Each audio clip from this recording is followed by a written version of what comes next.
Hai semua rakan sekeluarga media, bila sebut je pasal belanjawan negara, salah satu topik yang paling hangat dan sentiasa ditunggu-tunggu mestilah tentang pengeluaran KWSP kan? Kesediaan mendengar dan keberanian memberi pandangan dan menerima pandangan yang membina.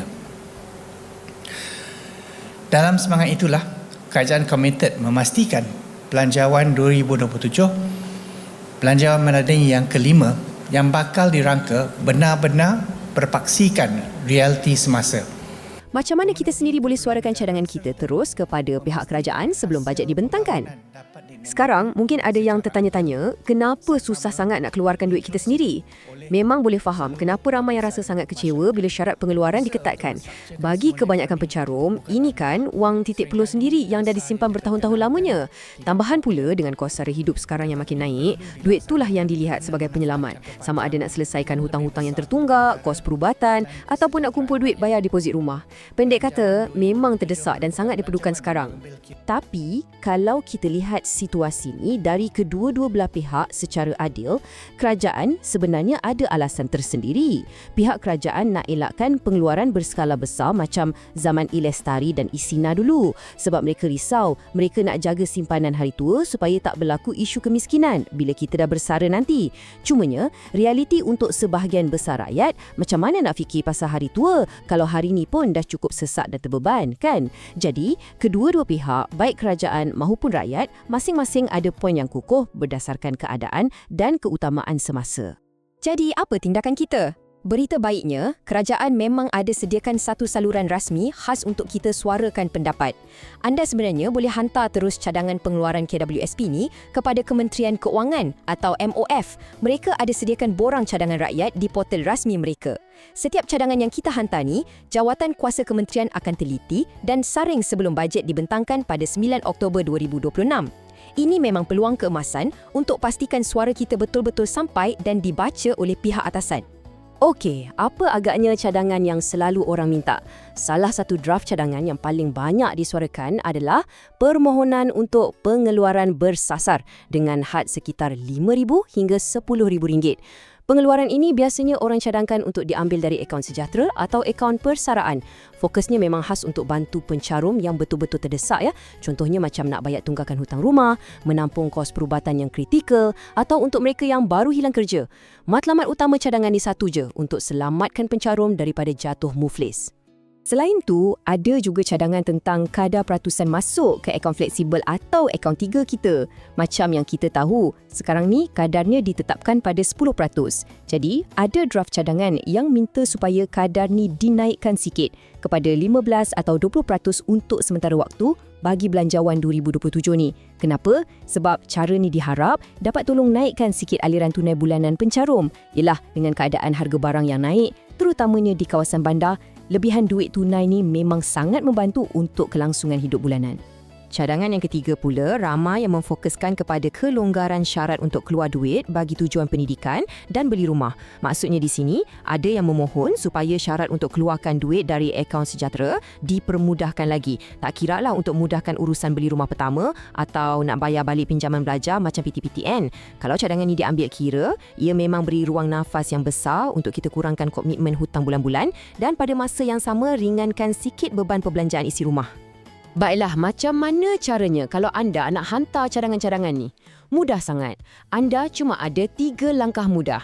Pertama, buka internet dan layari portal rasmi Kementerian Keuangan di belanjawan.mof.gov.my/ms/cadangan 2027. Kedua, anda cuma perlu type atau nak senang, salin dan tampal saja draft cadangan yang kita bincangkan tadi terus ke dalam ruangan borang. Dan langkah ketiga, pastikan anda hantar sebelum 9 Oktober 2026.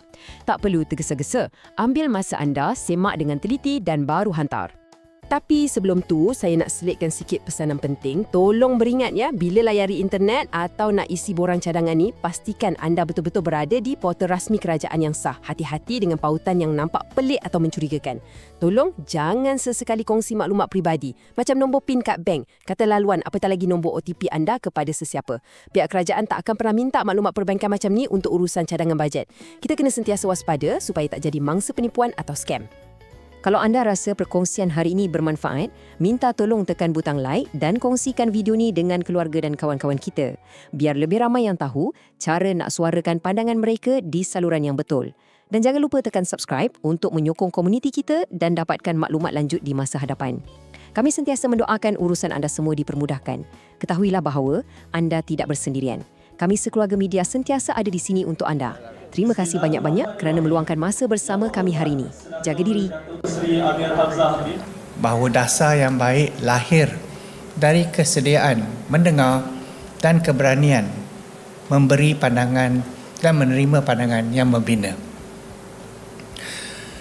Dalam semangat itulah, kerajaan komited memastikan Belanjawan 2027, Belanjawan Madani yang kelima yang bakal dirangka benar-benar berpaksikan realiti semasa, memenuhi keperluan negara serta memastikan hasil pembangunan dapat dinikmati secara adil, saksama, inklusif oleh seluruh lapisan masyarakat.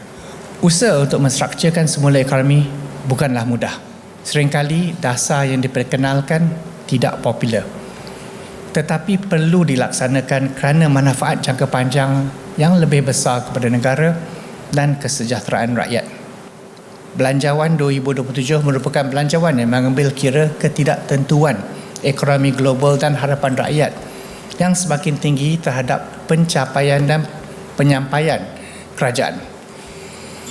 Belanjawan 2027 akan terus memberi tumpuan kepada usaha untuk memperkukuhkan daya tahan ekonomi negara, melindungi kesejahteraan dan melaksanakan langkah-langkah meningkatkan kemampanan fiskal. Pertama, dalam menaikkan siling. Saya yakin wakil industri yang ramai hadir hari ini dapat mengemukakan cadangan yang bernas. Kerajaan meneruskan komitmen memperkukuhkan daya saing ekonomi dengan menggalakkan pelaburan berkualiti tinggi, meningkatkan produktiviti serta mempercepatkan pembangunan sektor-sektor strategik yang mampu menjana nilai tambah, pekerjaan berpendapatan tinggi dan pertumbuhan ekonomi yang mampan. Tumpuan akan terus diberikan kepada sektor seperti semikonduktor, peralihan tenaga, ekonomi digital, kecerdasan buatan serta kewangan Islam. Kerajaan memperkasakan PMKS dan syarikat pemula startup sebagai pemancu pertumbuhan ekonomi domestik melalui peningkatan akses kepada pembiayaan, pendigitalan, inovasi serta mengembangkan pasaran agar lebih banyak produk dan perkhidmatan tempatan mampu menembusi rantaian nilai global sebagai Made by Malaysia. Kerajaan menggalakkan budaya inovasi, penyelidikan, berkomersialan teknologi bagi mewujudkan pertumbuhan ekonomi yang dipacu oleh perciptaan nilai. Kedua, bagi meningkatkan lantai, tumpuan kerajaan kekal untuk meningkatkan mutu perkhidmatan kerajaan kepada rakyat selari dengan agenda RMK 13 untuk memperkukuhkan sistem pendidikan, meningkatkan kualiti perkhidmatan kesihatan dan memperkasakan pembangunan modal insan sebagai asas kepada pertumbuhan ekonomi yang inklusif. Kerajaan menghargai peranan NGO, pertubuhan masyarakat sivil dan rakyat rakan strategi dalam memastikan bantuan serta intervensi sosial dapat disampaikan dengan lebih menyeluruh, khususnya kepada golongan rentan. Kerjasama ini penting bagi memperkukuhkan jaringan perlindungan sosial agar tiada golongan yang tercicir daripada arus pembangunan negara. Kerajaan sentiasa memberi keutamaan kepada usaha meningkatkan pendapatan rakyat, memperluaskan peluang pekerjaan berkualiti serta menangani cabaran kos sara hidup melalui pendekatan yang bersasar dan mampan. Matlamat utama adalah untuk memastikan manfaat pertumbuhan ekonomi dapat dirasai dengan lebih menyeluruh oleh seluruh lapisan masyarakat. Ketiga, memperkukuhkan tata kelola baik. Kerajaan berusaha memperkukuhkan ekonomi ekosistem perniagaan melalui menambah baik peraturan, memudah cara pelaburan, pendigitalan penyampaian serta mengurangkan kerenah birokrasi bagi terus meningkatkan lagi daya saing negara.